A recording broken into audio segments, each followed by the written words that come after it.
Dolcetti per Allegretti, attenzione, qui c'è fallo del rigore per la 10 Martiri.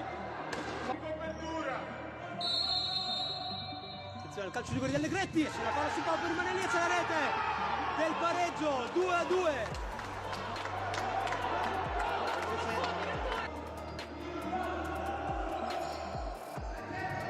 Attenzione la palla che rimane lì e poi c'è il gol del Sassuolo.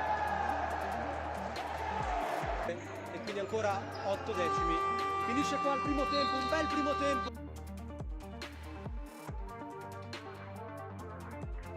Ivan Pozzi a liberarsi, poi attenzione qui alla ripartenza del Sassuolo, attenzione ancora contro uno e c'è la rete del Sassuolo.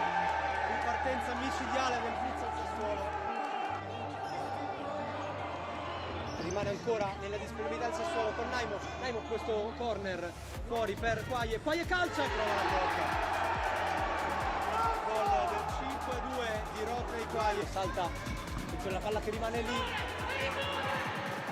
c'è la ripartenza per la rete di Fernandez con il gol del 5-3, tutto riaperto, ripeto a piccole dimensioni, palla per Trevisan che calcia, la palla rimane lì, c'è il salvataggio sulla linea da parte della difesa del Sassuolo. Trevisan torna da Russo per la conclusione, c'è la parata, lancio lungo, Trevisan incrocia bene, poi la palla che rimane lì con la rete del Sassuolo per il 6-3, tiro dalla distanza del Blitz al Sassuolo, attenzione allo scontro, poi vince in qualche modo anche il contrasto, sfortunato qua Dolcetti, attenzione alla palla che rimane lì, poi Pietracito la blocca, conclusione diretta in porta, Pietracito che torna da Ivan Pozzi si complica un po' la vita, poi per nostra fortuna Russo la tocca nella metà campo, non poteva, altrimenti avrebbe fatto gol il Futsal Sassuolo.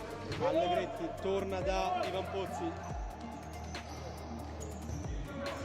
Dolcetti centralmente calcia, c'è la grandissima parata di tiene lì, non può ovviamente il portiere, anzi sì, e finisce qua la partita con la vittoria 6-3 con il Futsal Sassuolo, una vittoria tutto sommato meritata per quello